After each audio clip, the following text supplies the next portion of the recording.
السلام علیکم مولانا صاحب، خیریت سے ہے؟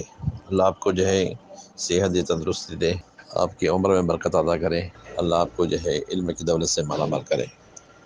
مولانا صاحب، ایک ساتھی کا جو ہے نماز کے بارے میں سوال ہے کہ وہ صبح ڈیوٹی پہ جاتا ہے، ظہر کی نماز ادا کرتا ہے ادھر، لیکن عصر کی نماز جو ہے اس کی قضا ہو جاتی ہے۔ مغرب میں شامل ہونے کے بعد، مغرب کے بعد وہ ادا کرے گا تو کیا 4 رکعت پڑھنے پڑیں گے عصر کی قضا، یا صرف 2 رکعت ادا کرنا پڑے گی؟ کیونکہ اس کے ساتھ ہی رہتے ہیں، ساتھ میں ایک تھا، وہ اتنا کہ عصر کی تیری نماز قضا ہو گئی ہے تو صرف عصر کی 2 رکعت پڑھ، تو صحیح کیا ہے حدیث کی روشنی میں وہ بتائیں۔ وعلیکم السلام ورحمۃ اللہ وبرکاتہ۔ دیکھیں، اگر کسی چیز کی خطرناکی ہمیں معلوم نہیں ہوتی ہے نا، تو ہم اس چیز کو ہلکے میں لیتے ہیں۔ ایک کینسر کے مریض کو اگر پتہ نہ ہو کہ مجھے کینسر کی بیماری ہے تو اس بیماری کو وہ نارمل انداز میں لے گا، لیکن اگر پتہ چل جائے تو اس کے دل کی کیفیت کیا ہوگی آپ سمجھ سکتے ہیں۔ یہی مثال اس بھائی پر فٹ ہو رہی ہے جو عصر کی نماز ایک عرصہ سے چھوڑتے آ رہے ہیں اور سورج ڈوبنے تک عصر کی نماز نہیں پڑھ پاتے ہیں، یہ سوچ کر کے کہ ڈیوٹی کی وجہ سے ہم نے نہیں پڑھی ہے۔ حالانکہ اللہ کے نبی صلی اللہ علیہ وسلم نے فرمایا، من فاتت ہو صلاۃ العصر فکأنما اوتر اہلہ و مالہ، جس کی عصر کی نماز چھوٹ گئی گویا کہ اس کے مال بھی تباہ ہو گئے اور اس کے اہل و عیال بھی تباہ ہو گئے۔ اب سوچئے، کسی انسان کا سارا مال تباہ ہو جائے، کسی زلزلے آفت میں سارا مال تباہ ہو جائے، اور اس کے گھر کے سارے افراد بھی اگر اس زلزلے کا شکار ہو کر کے تباہ ہو جائیں،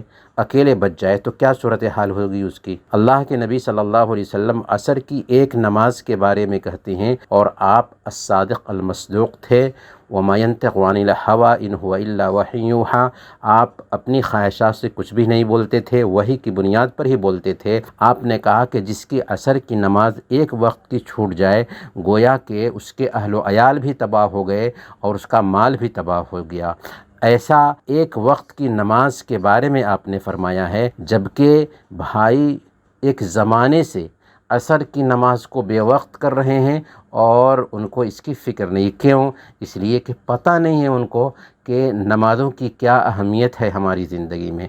اللہ فرماتا ہے، ان الصلاۃ کانت علی المؤمنین کتابا موقوتا، کہ نماز مومنوں پر وقت کی پابندی کے ساتھ فرض ہے، اس لیے انہوں نے جو کچھ بھی کیا، غلط کیا، اب تک غلط ہوا ہے، ان کے لیے ایسا کرنا جائز نہیں تھا۔ کسی بھی حالت میں اس بات کی گنجائش قطعاً نہیں نکلتی ہے کہ نماز کو صرف ڈیوٹی کی وجہ سے وقت سے بے وقت کر دے، قطعاً نہیں۔ اگر ایسی کوتاہی ہوئی ہے تو ان کو چاہیے کہ اللہ سے معافی مانگیں اور آئندہ نمازوں کو وقت پر پڑھنے کا اہتمام کریں، خاص طور پر اس وقت جب کہ ہم رمضان میں داخل ہونے والے ہیں۔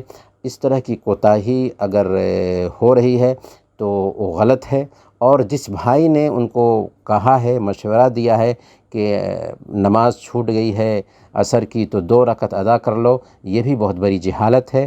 دین کے مسئلے میں کبھی بھی الٹی سیدھی باتیں نہیں کرنی چاہیے، سند کی بنیاد پر، دلیل کی بنیاد پر باتیں کرنی چاہیے۔ اللہ کے نبی صلی اللہ علیہ وسلم کے زمانے میں ایک ایسا واقعہ پیش آیا تھا کہ ایک شخص کو پتھر لگ گیا، سر میں زخم ہو گیا، ان کو غسل کرنے کی ضرورت تھی، تو کسی نے غلط فتویٰ دے دیا کہ تم کو تو غسل کرنا ہی ہوگا، تمہارے پاس کوئی عذر نہیں ہے۔ تو انہوں نے غسل کیا، سر میں پانی گھسا، وفات ہو گئی۔ تو جانتے ہیں اللہ کے نبی صلی اللہ علیہ وسلم کو پتہ چلا تو آپ نے کیا کہا تھا؟ قتلوہ قتلہم اللہ الا سألوا اذا لم يعلموا فإنما شفاء العی السؤال، انہوں نے ان کو مارا، اللہ ان کو قتل کرے۔ اگر ان کو پتہ نہیں تھا مسئلہ تو پوچھ کیوں نہ لیا؟ کیونکہ جہالت کا علاج پوچھ لینا ہے۔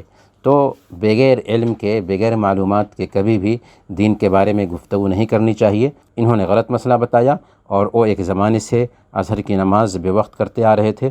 دونوں کو چاہیے کہ اپنی غلطی سے توبہ کریں اور آئندہ کے لیے ہمیشہ ہر وقت نماز کو اپنے وقت پر ادا کریں۔